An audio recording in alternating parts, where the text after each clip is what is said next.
Olá pessoal, queria convidá-los a conversar hoje sobre um texto que eu escrevi chamado A Potência Antifascista, Democracia e Psicanálise.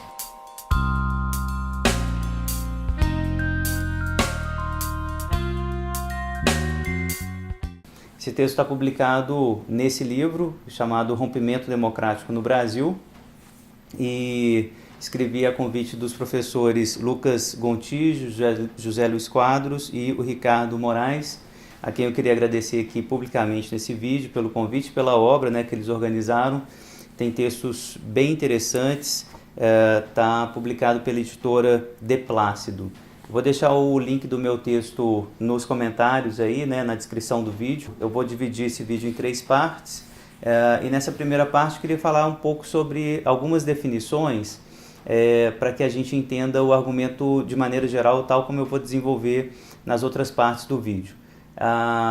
Duas definições iniciais sobre democracia, Estado Democrático de Direito, e uma terceira definição que é a ideia de potência em Agamben, e finalmente eu defino o que eu estou entendendo por psicanálise nesse contexto específico aqui desse texto. Então eu começo falando um pouco sobre o que é democracia, o que é Estado Democrático de Direito. Começo por uma definição negativa que eu acho que vale a pena. Democracia não é o governo da maioria, como a gente costuma ler no senso comum, Democracia tem muito a ver com votação e a maioria sempre vence. Isso tem a ver com democracia em alguma medida, O sistema eleitoral é parte fundamental das democracias contemporâneas, mas a ideia forte de democracia não pode passar por uma defesa da vontade da maioria. Na verdade, um sistema democrático ele se caracteriza profundamente pela defesa das minorias, pelo empoderamento sistemático de formas de vida distintas daquela forma de vida hegemônica que é determinado pela maioria. Essa é uma das definições de democracia que eu gosto. É uma forma de governo, uma governamentalidade que pensa em empoderamento de formas de vida plurais, de tal maneira que haja espaço público protegido para essa pluralidade. Vocês vão ver que isso tem muito a ver com, depois, a ideia de potência, potência no sentido de várias formas de vida serem possíveis ao longo da existência humana, ao longo de um certo sistema político.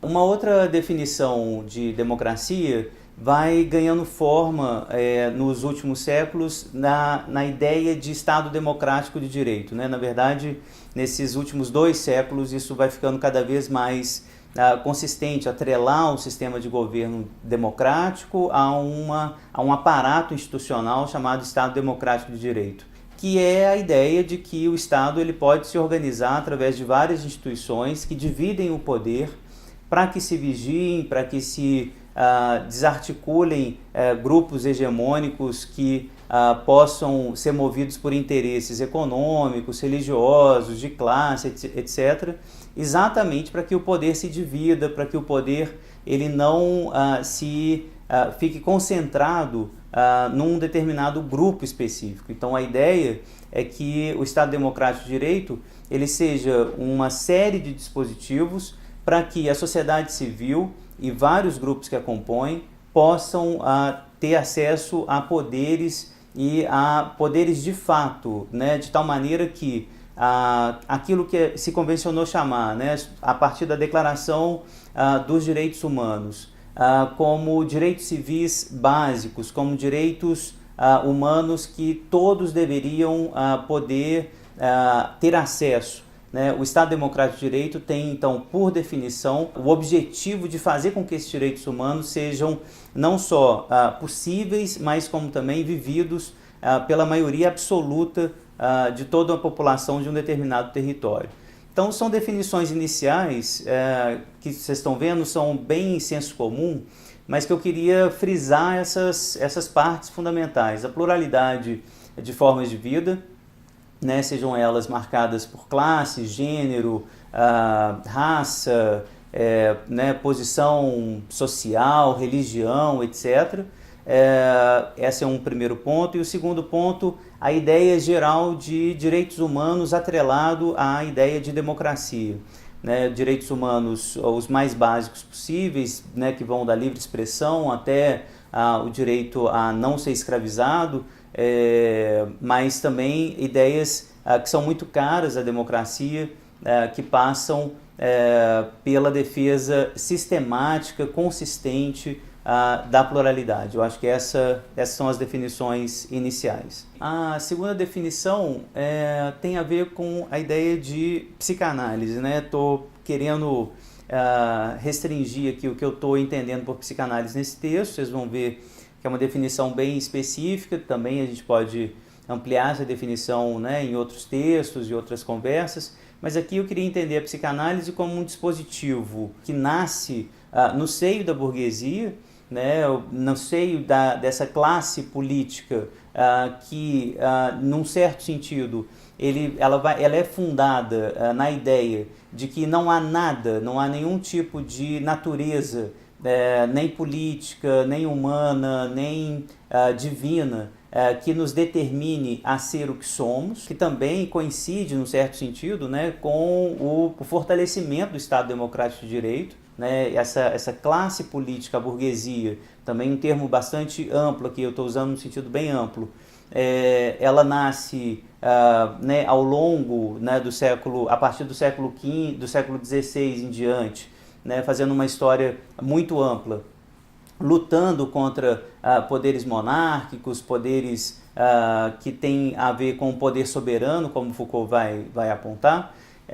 E a crítica dessa classe burguesa, eu acredito, aparece claramente nos dispositivos institucionais, intelectuais, que vão aparecendo no final do século XIX para cá. A psicanálise é um desses dispositivos, então, que tem a ver com a vida burguesa, que tem a ver com a ideia de que seres humanos podem se pensar, podem se criticar, podem redescrever o que são, propor novas formas de vida, sem que essas formas de vida necessariamente tenham que fazer jus ou prestar um certo tipo de satisfação a esses ideais que existiam antes da vida burguesa ser considerada uma vida paradigmática para a gente, né? Esses ideais que eram ideais de religião, ideais de classe, ideais de raça, etc. Né? Obviamente a gente vai ver movimentos, né, de classe, raça, religião,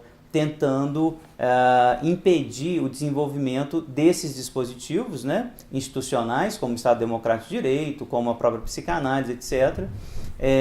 Mas a ideia é que a classe burguesa, né, a classe liberal, enfim, aquilo que o Richard Rorty chama de ironistas liberais, né, de burgueses que estão a fim de ler a Declaração Universal dos Direitos Humanos como um tipo de carta utópica, mas que a gente consegue executar e consegue colocar em prática em alguma medida.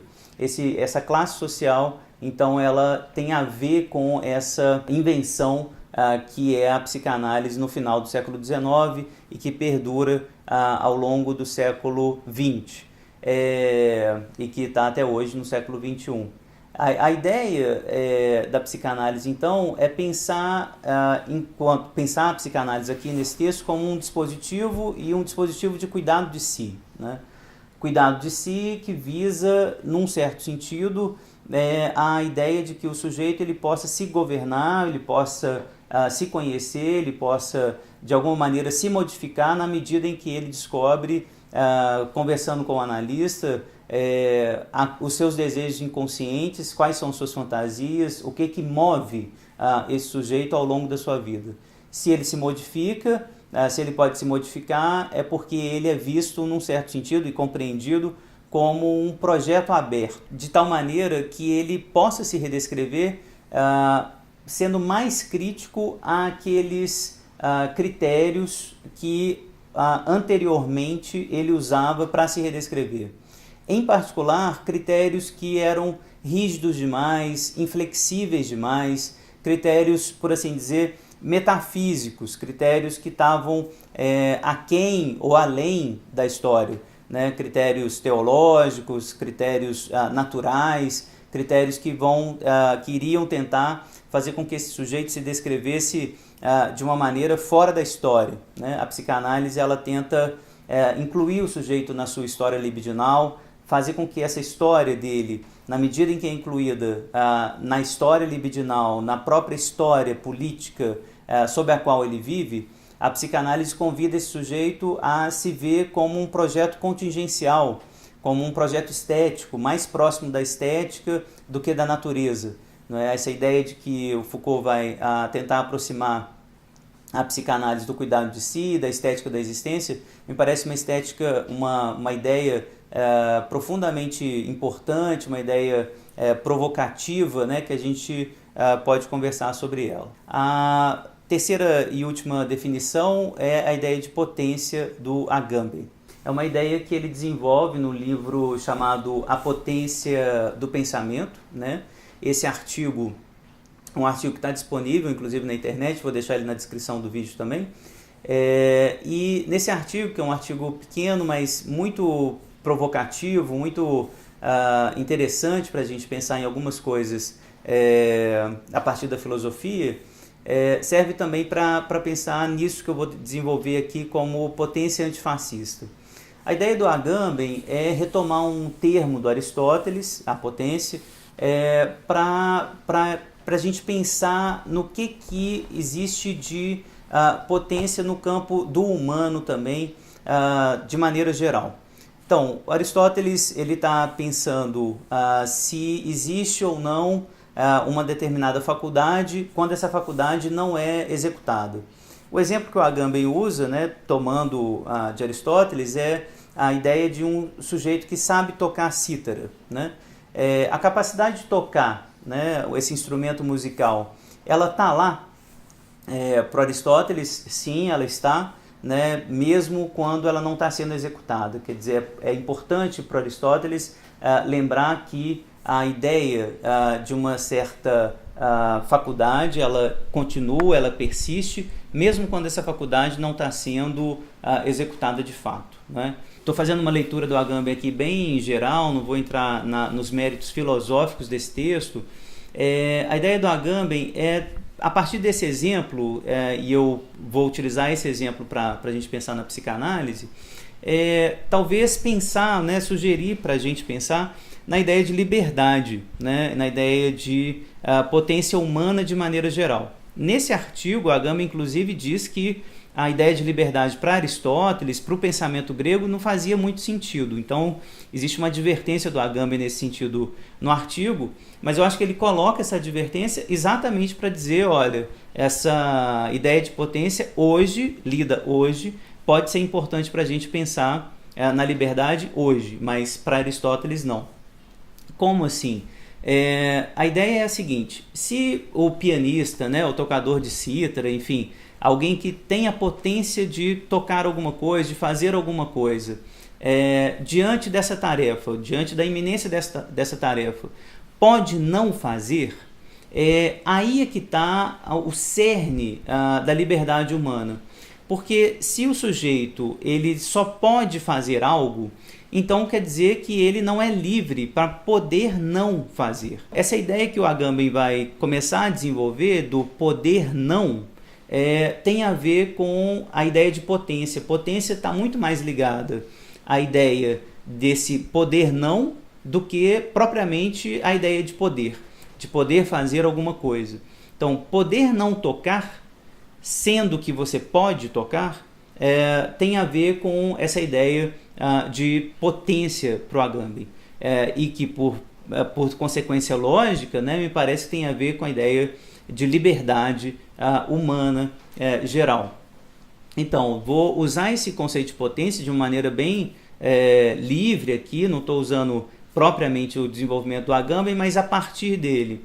Então, meu convite é para a gente conversar a partir dessa mistura que eu estou propondo, a psicanálise, a democracia, né, as formas de governo onde a pluralidade da vida humana seja mais respeitada, mais promovida, no sentido exatamente de uma potência, né? A gente pode não ser muitas coisas que somos hoje, para o bem e para o mal, né? Podemos escolher outras formas de vida, outros encaminhamentos, e é nessa direção que eu queria continuar a conversa com vocês agora nas outras partes do vídeo.